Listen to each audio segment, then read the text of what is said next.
Hautes de 6 mètres, ces serres dernier cri abritent plus de 100 000 plants de tomates. Que valent réellement ces fruits? Sur l'exploitation, on ne cultive que de la tomate grappe.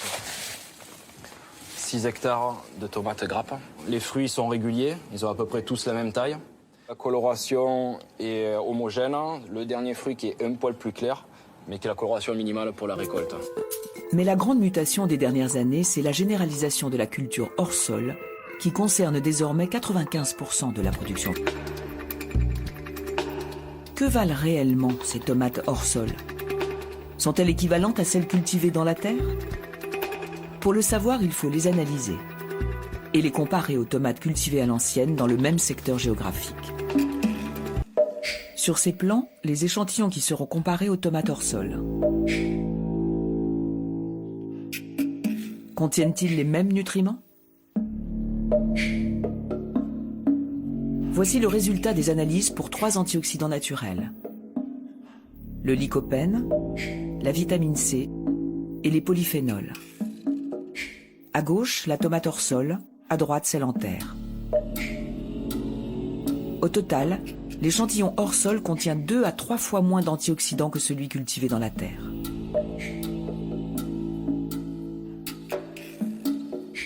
Puis tant qu'à faire, puisque les gens ont la nostalgie d'avant, je vais te la faire un peu rider. Comme ça, on aura l'impression de la tomate de grand-père. Mais c'est pas du tout la tomate de grand-père. D'ailleurs, elle n'a aucun goût. Depuis 50 ans, la tomate est le fruit d'une sélection génétique très poussée. Dans le jargon scientifique, ces inventions de laboratoire sont appelées des hybrides F1. Voici le catalogue officiel qui répertorie les espèces de légumes vendues en supermarché. 98% de ces variétés de tomates sont de type hybride. Que valent ces créations modernes?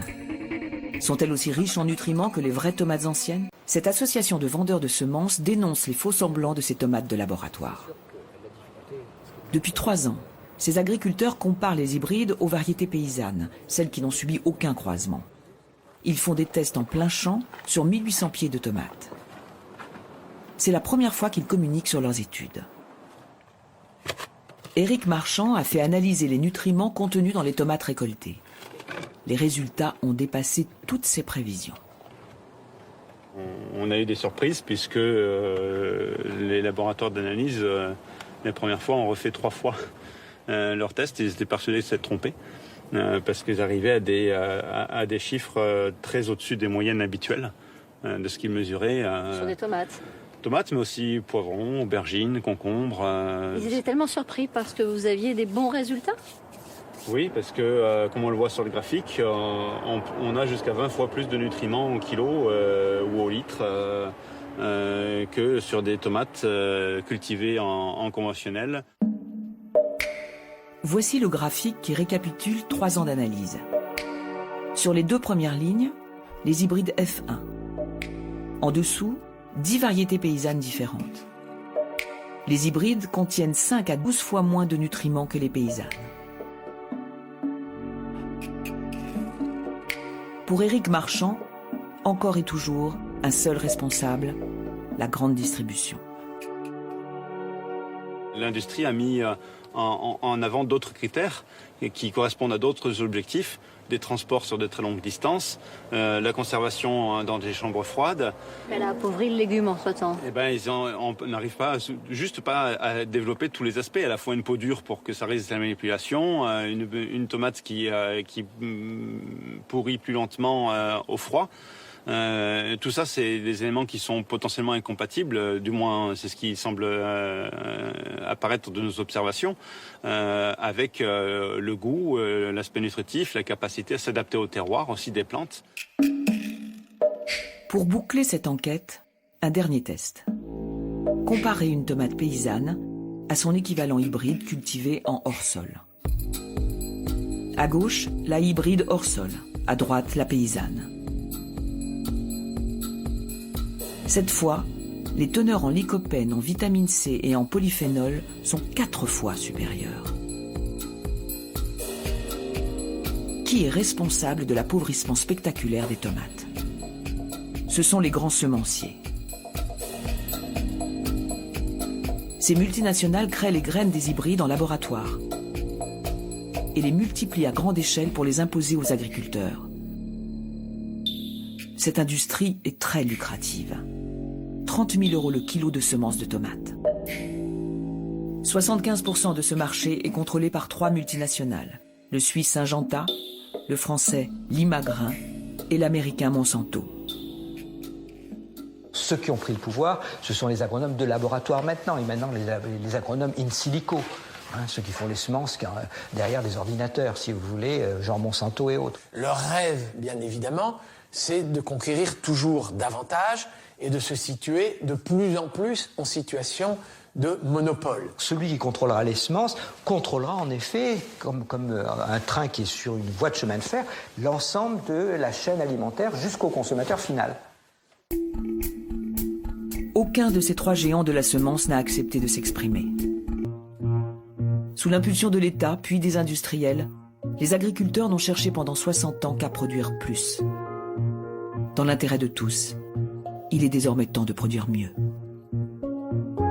L'avenir, il est dans une collaboration, collaboration amicale avec la nature. C'est ce qu'on appelle l'agroécologie, mais l'agroécologie que j'appellerais la science, que je définirais comme la science et l'art de faire gratuitement par la nature ce que nous faisons à coup de moyens industriels de plus en plus ruineux sur le plan de la santé publique, sur le plan économique, sur tous les plans. De toute façon, je vous dis, on sera obligé. La planète aura le dernier mot. Il y a urgence de changer. On va changer de politique. C'est pas plus compliqué.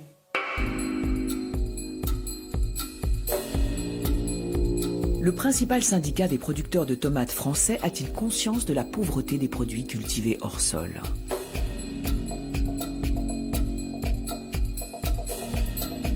Son président a-t-il déjà réalisé des tests sur les nutriments ? Mais simplement le mode de production, est-ce qu'il garantit les mêmes qualités nutritives que les modes de production d'antan, sous terre ? Ça, c'est le grand débat. Nous, on dit qu'il n'y a pas de... Nous, on estime qu'aujourd'hui, que vous soyez en sol ou en hors-sol, ça ne va pas changer la qualité nutritive du produit. C'est-à-dire la même variété, vous la mettez en hors-sol et en sol, aujourd'hui, vous ne faites pas la différence. Voilà. Comment ça ? Non, vous ne faites pas la différence puisqu'on amène les mêmes éléments nutritifs. Donc la variété va s'exprimer la même chose. Vous avez prouvé ça par des études que vous ne faites pas la différence ? En tout cas, il n'y a pas d'études qui montrent l'écart. Si, justement. Nos études montrent un écart important. On arrive à 3 fois. Par exemple, si on est en lycopène, on est à 2. Laurent Berger va reconnaître que la qualité nutritive des tomates n'est pas une préoccupation de la profession. D'accord. Aujourd'hui, on va pas jusque-là, mais parce que tout simplement, dans les critères de qualité qu'on a, on n'est pas allé à la richesse nutritive du fruit.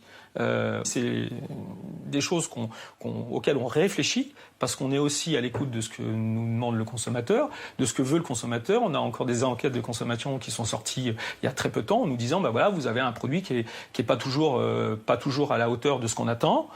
Donc c'est notre rôle que d'essayer d'y répondre. Ces dernières années, les producteurs de tomates auraient-ils sacrifié l'approche nutritive au culte du marketing ?